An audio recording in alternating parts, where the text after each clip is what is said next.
നമസ്കാരം. മലയാളി വാർത്ത ഇൻസൈഡിലേക്ക് സ്വാഗതം. തദ്ദേശ ഭരണ തെരഞ്ഞെടുപ്പിന്റെ ആദ്യഘട്ടം പുരോഗമിക്കുന്നു. കനത്ത പോളിംഗാണ് പല സ്ഥലങ്ങളിലും രേഖപ്പെടുത്തിയിരിക്കുന്നത്. സിനിമാ താരങ്ങളും രാഷ്ട്രീയ നേതാക്കളും ഉൾപ്പെടെ പ്രമുഖർ വോട്ട് ചെയ്യാനെത്തുന്നു. തദ്ദേശ ഭരണ തെരഞ്ഞെടുപ്പിൽ കേരളം ഇക്കുറി ആർക്കനുകൂലമായി വോട്ട് ചെയ്യുമെന്ന ചർച്ചകളാണ് ഇവിടെയും. വിവാദങ്ങളിൽ നിന്ന് വിവാദങ്ങളിലേക്ക് ഒഴുകിയ കാലഘട്ടം. ശബരിമല കൊള്ളയിൽ തുടങ്ങി ഒടുവിൽ ദിലീപ് കേസിൽ എത്തി നിൽക്കുകയാണ് വിവാദപർവം. ആർക്കനുകൂലമാകും എന്നതാണ് ഏറ്റവും അടിസ്ഥാനപരമായ കാര്യം. തുടർ ഭരണത്തിൽ പിണറായി വിജയൻ കൂടുതൽ കരുത്തനായി മാറുന്ന കാഴ്ചയായിരുന്നു കേരളത്തിൽ കണ്ടത്.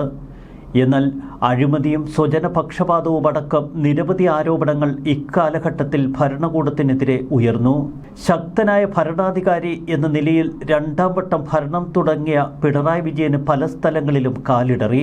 പിണറായി വിജയനും കുടുംബത്തിനും ചുറ്റിപ്പറ്റി അനേക വിവാദങ്ങൾ ഇതിനിടയിൽ ഉയർന്നു. അഴിമതി ഉൾപ്പെടെയുള്ള വിഷയങ്ങൾ ശക്തമായ ചർച്ചയിലേക്ക് കൊണ്ടുവരാൻ പ്രതിപക്ഷത്തിന് കഴിഞ്ഞു. ഇതിനിടയിലാണ് അപ്രതീക്ഷിതമായി ശബരിമല സ്വർണ്ണക്കൊള്ള പുറത്തു വരുന്നത്. ശബരിമല സ്വർണ്ണക്കൊള്ളയിൽ CPM നേതാക്കളുടെ പങ്ക് വെളിപ്പെട്ടതോടെ അക്ഷരാർത്ഥത്തിൽ സർക്കാർ പൂർണ്ണ വെട്ടിലായി. എന്നാൽ ശബരിമല സ്വർണ്ണക്കൊള്ളയിൽ നിന്ന് പിന്നീട് വിവാദങ്ങൾ മറ്റു തലങ്ങളിലേക്ക് മാറുന്ന കാഴ്ചയാണ് കേരളം കണ്ടത്.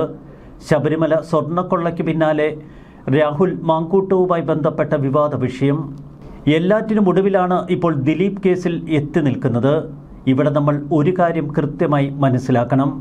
ഇത്തരം വിവാദങ്ങൾ ആസൂത്രിതമായി വളർത്തിയെടുക്കുന്നതും വിവാദങ്ങളിൽ നിന്ന് വിവാദങ്ങളിലേക്ക് വാർത്തകൾ ഒഴുകുന്നതും ഒരുതരം സോഷ്യൽ എഞ്ചിനീയറിംഗിൻ്റെ ഭാഗമാണ്. നമ്മൾ പുറമേക്ക് കാണുന്നത്ര നിഷ്കളങ്കമല്ല കേരളത്തിൻ്റെ രാഷ്ട്രീയ നേതൃത്വം. പലപ്പോഴും രാഷ്ട്രീയ നേതൃത്വത്തെ നിയന്ത്രിക്കുന്ന പല വമ്പന്മാരുമുണ്ട്. കോടികൾ ഒഴുക്കിയുള്ള PR വർക്കും സോഷ്യൽ എഞ്ചിനീയറിംഗ് തന്ത്രവുമാണ് പലപ്പോഴും രാഷ്ട്രീയത്തിൻ്റെ ഗതി നിർണ്ണയിക്കുന്നത്. തദ്ദേശ ഭരണ തെരഞ്ഞെടുപ്പ് കൃത്യമായ സെമിഫൈനൽ മത്സരമാണ്. അടുത്ത നിയമസഭാ തെരഞ്ഞെടുപ്പിന് തൊട്ട് മുൻപ് കേരളത്തിൻ്റെ പൊതുചിത്രം എങ്ങനെ എന്ന് കൃത്യമായി ഈ തദ്ദേശ ഭരണ തെരഞ്ഞെടുപ്പ് നമുക്ക് വെളിപ്പെടുത്തി തരും. മണ്ഡല പുനഃക്രമീകരണത്തിലൂടെ ഏകദേശം 40 സീറ്റുകളുടെ ഫിക്സഡ് ഡെപ്പോസിറ്റ് തങ്ങൾക്കുണ്ട് എന്ന് CPM വിശ്വസിക്കുന്നു. മറുവശത്ത് തദ്ദേശ ഭരണ തെരഞ്ഞെടുപ്പിലും CPM പല സീറ്റുകളും തങ്ങൾക്ക് അനുകൂലമാക്കി മാറ്റിയെടുക്കാൻ അവർക്ക് കഴിഞ്ഞിരുന്നു. തിരുവനന്തപുരം, കൊല്ലം, പത്തനംതിട്ട, ആലപ്പുഴ, കോട്ടയം, ഇടുക്കി, എറണാകുളം എന്നീ 7 ജില്ലകളിൽ 595 തദ്ദേശ സ്ഥാപനങ്ങളിലേക്കാണ് ഈ വോട്ടെടുപ്പ് നടക്കുന്നത്. തിരുവനന്തപുരത്തും ഇടുക്കിയിലും മാത്രമാണ് താരതമ്യേന കുറഞ്ഞ പോളിംഗ് ശതമാനം. വലിയ അനിഷ്ട സംഭവങ്ങളൊന്നും റിപ്പോർട്ട് ചെയ്യുന്നില്ല. എന്നാൽ കേരളത്തെ അക്ഷരാർത്ഥത്തിൽ ഇളക്കി മറിച്ചുകൊണ്ടാണ് ഇന്നലെ ദിലീപ് കേസിൽ വിധിയുണ്ടായത്. വിധിക്ക് പിന്നാലെ കേരളത്തിലെ മാധ്യമങ്ങൾ, പ്രത്യേകിച്ച് ചാനലുകളും സമൂഹ മാധ്യമങ്ങളുമൊക്കെ ദിലീപ് കേസിൻ്റെ ചർച്ചയിലായി. വിധിയുടെ ന്യായാന്യായങ്ങൾ ചർച്ച ചെയ്യുന്നതിനിടയിൽ അതിൽ രാഷ്ട്രീയവും കലർന്നു വന്നു. ദിലീപ് കേസിൻ്റെ വിധിയിൽ ഇപ്പോൾ അടൂർ പ്രകാശ് നടത്തിയ ഒരു പ്രതികരണമാണ് ഏറ്റവും ഒടുവിൽ കോൺഗ്രസ് ക്യാമ്പിൽ ഞെട്ടൽ സൃഷ്ടിച്ചിരിക്കുന്നത്. UDF കൺവീനറായ അടൂർ പ്രകാശ് എന്തിനാണ് ഇത്തരമൊരു അഭിപ്രായം ഇപ്പോൾ തട്ടിവിട്ടത് എന്ന ചോദ്യം പല കോൺഗ്രസ് നേതാക്കളും ഉയർത്തുന്നു. മറുവശത്ത് രാഹുൽ മാങ്കൂട്ടം വിഷയം ഉയർത്തിയ വിവാദങ്ങൾ ഇപ്പോഴും ഒരു പ്രേതം കണക്കെ UDFനെ ബാധിച്ചിരിക്കുന്നു. ദിലീപിന് നീതി ലഭിച്ചു, സർക്കാർ അപ്പീലിന് പോകുന്നത് വേറെ പണിയില്ലാത്തതുകൊണ്ട്. UDF കൺവീനറുടെ ഈ പ്രസ്താവനയാണ് കേരളത്തെ പൂർണ്ണമായും ഞെട്ടിച്ചിരിക്കുന്നത്. ദിലീപ് കേസിലെന്നല്ല, ഏത് വിവാദ വിഷയങ്ങൾ പൊട്ടിപ്പുറപ്പെടുമ്പോഴും അതിന് തൊട്ടുപിന്നാലെ കോൺഗ്രസ് നേതാക്കളുടെ വ്യത്യസ്ത പ്രസ്താവനകളാണ് കേരളം ഇപ്പോൾ കേൾക്കുന്നത്. അതുകൊണ്ട് തന്നെ ഈ പാർട്ടിയുടെ നിലപാടെന്ത് എന്ന ചോദ്യം ശക്തമാകുന്നു. ദിലീപുമായി തനിക്ക് വളരെ അടുത്ത ബന്ധമുണ്ട് എന്ന് അടൂർ പ്രകാശ് പറയുന്നു. അതുകൊണ്ട് തന്നെ ഈ കേസിൻ്റെ വിധിയിൽ വ്യക്തിപരമായ സന്തോഷമുണ്ട്. വോട്ട് രേഖപ്പെടുത്തിയതിനു ശേഷം മാധ്യമങ്ങളോട് സംസാരിക്കുകയായിരുന്നു അടൂർ പ്രകാശ്. നടി എന്ന നിലയിൽ ആ കുട്ടിക്കൊപ്പമാണ് ഞങ്ങൾ. എന്നാൽ നീതി എല്ലാവർക്കും വേണം. ദിലീപിന് നീതി ലഭ്യമായി. കലാകാരൻ എന്നതിനേക്കാൾ അപ്പുറം നേരിട്ട് ബന്ധമുണ്ട് എനിക്ക് ദിലീപുമായി. ഉന്നത പോലീസ് ഉദ്യോഗസ്ഥയുടെ നേതൃത്വത്തിൽ ഉണ്ടാക്കിയെടുത്ത കേസാണിത് എന്ന് ദിലീപ് തന്നെ പറഞ്ഞിട്ടുണ്ട്. സർക്കാർ അറസ്റ്റ് അവരുടെ രാഷ്ട്രീയ നേട്ടത്തിന് ഉപയോഗിച്ചു. വേറെ ഒരു പണിയുമില്ലാത്തതുകൊണ്ട് സർക്കാർ അപ്പീലിന് പോവും. ആരെയൊക്കെ ഉപദ്രവിക്കാം എന്ന ചിന്തയാണിപ്പോൾ സർക്കാരിന്. എന്ത് കേസും കെട്ടിച്ചമച്ചുണ്ടാക്കാൻ തയ്യാറായി നിൽക്കുന്ന ഒരു സർക്കാരാണിത്. അടൂർ പ്രകാശിൻ്റെ ഈ വിമർശനത്തിന് പിന്നാലെ കോൺഗ്രസ് ക്യാമ്പിൽ വലിയ പരിഭ്രാന്തി. രമേശ് ചെന്നിത്തലയും VD സതീശനുമൊക്കെ രംഗത്തിറങ്ങി. ഞങ്ങൾ വേട്ടക്കാർക്കൊപ്പമല്ല, അത് അടൂർ പ്രകാശിൻ്റെ ഒറ്റപ്പെട്ട ശബ്ദമാണ് ഇന്ന് കോൺഗ്രസ് നേതാക്കൾ. രാഹുൽ മാങ്കൂട്ടം വിഷയത്തിൽ ഉൾപ്പെടെ വ്യത്യസ്ത നിലപാടുകളെടുത്ത് അടപടലം ജനങ്ങളുടെ മുന്നിൽ പതറി നിൽക്കുന്ന കോൺഗ്രസ് എല്ലാറ്റിനും ഒടുവിൽ പടിക്കൽ കൊണ്ടുപോയി കലമുടച്ചു എന്ന് പ്രവർത്തകർ പറയുന്നു. മുതിർന്ന നേതാവ് രമേശ് ചെന്നിത്തല അതിജീവിതയെ പിന്തുണച്ച് രംഗത്തെത്തിയതിന് തൊട്ടുപിന്നാലെയാണ് അടൂർ പ്രകാശിന്റെ മലക്കം പറഞ്ഞുള്ള ഈ പ്രസ്താവന. അതിജീവിതയ്ക്കൊപ്പം നിലകൊള്ളുമെന്ന് പ്രഖ്യാപിച്ച സർക്കാരിനെതിരെയാണ് അടൂർ പ്രകാശ് ഇത് തൊടുത്തുവിട്ടത്. സർക്കാരിന് വേറെ ജോലിയില്ലാത്തതുകൊണ്ട് അപ്പീലിന് പോകും എന്ന് ഒരു ഉന്നത കോൺഗ്രസ് നേതാവ് പറയുമ്പോൾ അത് UDF ക്യാമ്പിനെ എത്രത്തോളം ബാധിക്കുമെന്നാണ് UDFിനുള്ളിലുള്ള രഹസ്യ സംസാരം. കോൺഗ്രസ് വേട്ടക്കാർക്കൊപ്പമല്ല അതിജീവിതയ്ക്കൊപ്പമെന്നാണ് രമേശ് ചെന്നിത്തലയുടെ മറുപടി. വിധി പൂർണ്ണമായി വായിച്ചതിന് ശേഷം പ്രതികരിക്കാമെന്നും ചെന്നിത്തല. നടിയെ ആക്രമിച്ച കേസിലെ കോടതി വിധി ആശ്വാസകരമെന്നാണ് പ്രതിപക്ഷ നേതാവ് VD സതീശൻ പ്രതികരിച്ചത്. കേസ് വാദിച്ചു തെളിയിക്കുന്നതിൽ പ്രോസിക്യൂഷൻ പരാജയപ്പെട്ടു എന്ന് VD സതീശൻ പ്രതികരിച്ച കേസിൽ അടൂർ പ്രകാശ് ദിലീപിനൊപ്പം ചേർന്നു നിൽക്കുന്ന കാഴ്ച. അടൂർ പ്രകാശിന്റെ പ്രസ്താവനയെക്കുറിച്ച് അറിയില്ല എന്നും അദ്ദേഹവുമായി സംസാരിക്കുമെന്നുമാണ് സണ്ണി ജോസഫ് പറയുന്നത്. അടൂർ പ്രകാശിനെ പോലെ ഒരാൾ അതിജീവിതയെ അപമാനിക്കും വിധം രംഗത്തെത്തിയത് പ്രത്യേകിച്ച് തദ്ദേശ ഭരണ തെരഞ്ഞെടുപ്പിൻ്റെ വോട്ടിംഗ് നാളിൽ അതാണ് കോൺഗ്രസ് പ്രവർത്തകരെയും ഞെട്ടിച്ചിരിക്കുന്നത്. തൃക്കാക്കര MLA PT തോമസിന്റെ ഇടപെടലുകളാണ് ഈ കേസിൽ ഏറ്റവും നിർണായകമായത്. ഇത് തന്നെ കോൺഗ്രസ് എപ്പോഴും ആവർത്തിക്കാറുമുണ്ട്. പ്രതികൾ ഒരു തരത്തിലും രക്ഷപ്പെടരുത് എന്ന് PT തോമസ് മരിക്കുന്നതിന് മുൻപ് ആത്മാർത്ഥമായി പറഞ്ഞിരുന്നു. ഇക്കാര്യം പലവട്ടം PT തോമസിന്റെ പത്നി ഉഷ തോമസും മാധ്യമങ്ങൾക്ക് മുൻപിൽ വെളിപ്പെടുത്തിയിരുന്നു. PT തോമസിന്റെ ആത്മാവിന് വിധിയിൽ ഒരിക്കലും തൃപ്തി ഉണ്ടാകില്ല എന്നാണ് ഉമാ തോമസ് പ്രതികരിച്ചത്. കോൺഗ്രസ് നേതാവ് PT തോമസ് നേരിട്ടിറങ്ങി അതിജീവിതയ്ക്കൊപ്പം നിന്നയൊരു കേസിൽ അടൂർ പ്രകാശ് ഇത്ര രൂക്ഷമായ പ്രതികരണം നടത്തിയത് ശരിയല്ല എന്നാണ് കോൺഗ്രസ് നേതാക്കളുടെ പ്രതികരണം. അടൂർ പ്രകാശിന്റെ അഭിപ്രായം അവരുടെ പാർട്ടിയുടെ അഭിപ്രായമാണ് എന്ന് V ശിവൻകുട്ടി പ്രതികരിച്ചു. സർക്കാർ മേൽക്കോടതിയെ സമീപിക്കുമെന്ന് V ശിവൻകുട്ടി അടക്കമുള്ളവർ പറയുന്നു. ഇടതുപക്ഷം വളരെ സൂക്ഷ്മതയോടെയാണ് ഈ വിഷയത്തിൽ സംസാരിക്കുന്നത്. നേതാക്കളെല്ലാവരും ഒറ്റക്കെട്ട്. എന്നാൽ BJPയിൽ വ്യത്യസ്ത അഭിപ്രായങ്ങൾ ആദ്യം ഉയർന്നു വന്നിരുന്നു. ശ്രീലേഖ IPS ദിലീപിന് അനുകൂലമായ നിലപാട് പരസ്യമായി കൈക്കൊണ്ടു.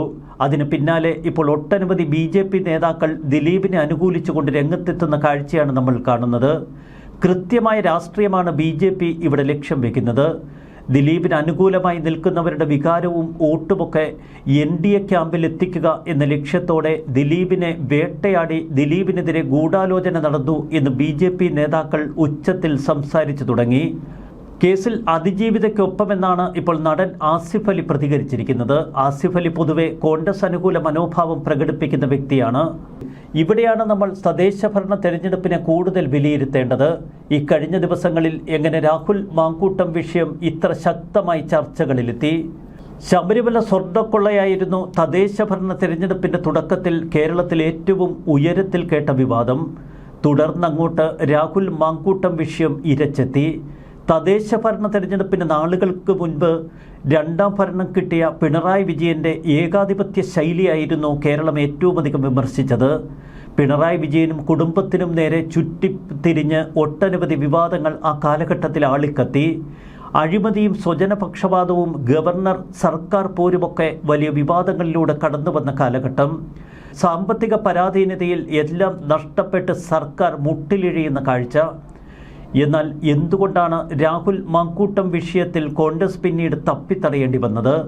കൃത്യമായി ചിലർ ആസൂത്രണം ചെയ്ത ഒരു പദ്ധതിയായിരുന്നു രാഹുൽ മാങ്കൂട്ടത്തിനെതിരെയുള്ള ഈ തദ്ദേശ ഭരണ തെരഞ്ഞെടുപ്പ് കാലഘട്ടത്തിലെ കേസ്. ആ കേസിൻ്റെ പിന്നാമ്പുറങ്ങളിൽ നിന്ന് ബുദ്ധിപൂർവ്വം കൗശലത്തോടെ മാറി നിൽക്കേണ്ട കോൺഗ്രസും UDFുമൊക്കെ ഏണിയും കോണിയും വെച്ച് ദിലീപ് മാങ്കൂട്ടത്തിൽ കേസ് ഏറ്റെടുത്ത് തങ്ങളുടെ തലയിൽ ആ ഗർഭമെടുത്തു വെച്ചു. ഇപ്പോൾ ദിലീപ് കേസിൽ കോൺഗ്രസ് നേതാക്കൾ നടത്തുന്നതുപോലെ വ്യത്യസ്തമായ അഭിപ്രായ പ്രകടനങ്ങളും നിലപാടുകളുമൊക്കെ രാഹുൽ മാങ്കൂട്ടം വിഷയത്തിൽ നമ്മൾ കേട്ടു.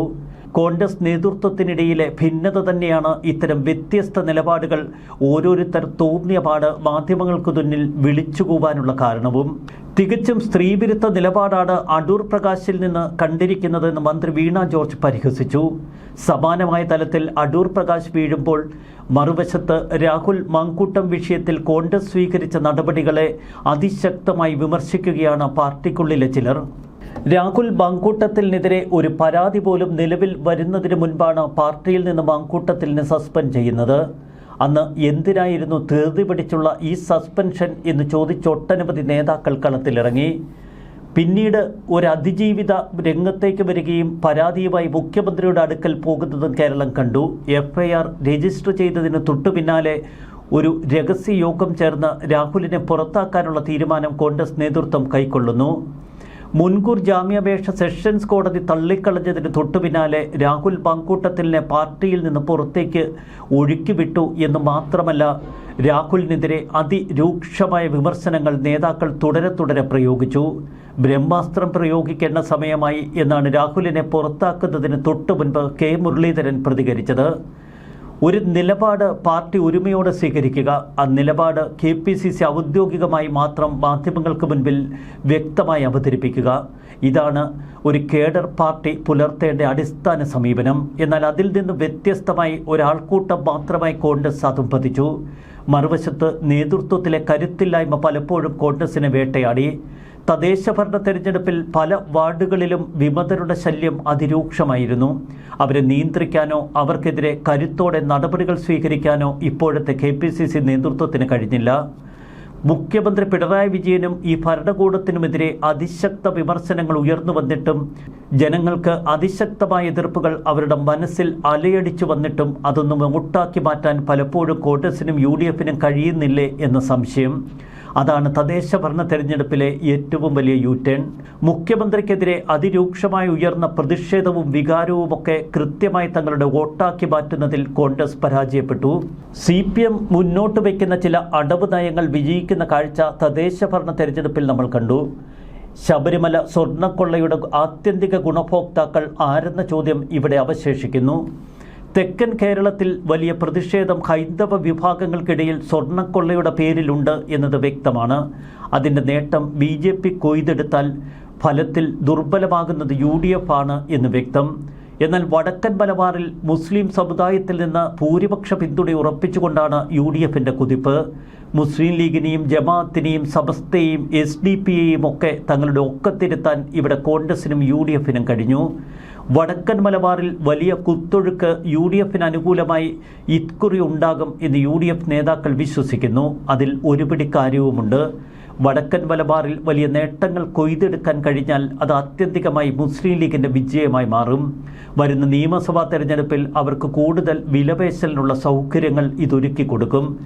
മധ്യ തിരുവിതാംകൂറിൽ കേരള കോൺഗ്രസ് എം ഇപ്പോഴും LDF ക്യാമ്പിൽ ഉറച്ചു നിൽക്കുന്നത് UDF കോട്ടകളെ പരിഭ്രമത്തിലാഴ്ത്തുന്നു.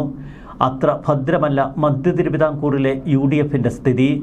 തെക്കൻ കേരളത്തിൽ BJP പിടിമുറുക്കിയാൽ ആത്യന്തിക നേട്ടമാർക്ക്. തികച്ചും വ്യത്യസ്തമായ കാഴ്ചകളാണ് കേരളത്തിൻ്റെ 3 ഭാഗങ്ങളിലായി നമുക്ക് കാണാൻ കഴിയുന്നത്. അതുകൊണ്ട് തന്നെ ഇക്കുറി നിയമസഭാ തെരഞ്ഞെടുപ്പിൻ്റെ സെമിഫൈനൽ എന്ന് വിളിക്കപ്പെടുന്ന ഈ തദ്ദേശ ഭരണ തെരഞ്ഞെടുപ്പിൽ ആർക്ക് നേട്ടമുണ്ടാകും എന്നതാണ് വലിയ വിദഗ്ധരുടെ വലിയ ചർച്ചകൾക്ക് വഴിവെക്കുന്നത്. ഒരു കാര്യം വ്യക്തമാണ്, തിരുവനന്തപുരം കോർപ്പറേഷനിലടക്കം BJP വലിയ നേട്ടമുണ്ടാക്കും എന്ന പ്രമുഖരുടെ വിലയിരുത്തൽ. മറുവശത്ത് വടക്കൻ കേരളത്തിൽ ഒരു UDF അനുകൂല തരംഗം ഇപ്പോൾ സൃഷ്ടിക്കപ്പെട്ടിരിക്കുന്നു. തെക്കൻ കേരളത്തിലും മധ്യ തിരുവിതാംകൂറിലുമൊക്കെ LDF തങ്ങളുടെ നില ഭദ്രമായി തുടരും. അവിടെ BJP നേട്ടമൊരുക്കുമെന്നാണ് വിലയിരുത്തപ്പെടുന്നത്. തദ്ദേശ ഭരണ തെരഞ്ഞെടുപ്പിൻ്റെ വോട്ടിംഗ് പുരോഗമിക്കുമ്പോൾ ഇക്കാര്യങ്ങൾ വളരെ വ്യക്തതയോടെ നമുക്ക് കാണാൻ കഴിയും. ന്യൂസ് ഡെസ്ക് മലയാളി വാർത്ത ഇൻസൈഡ്.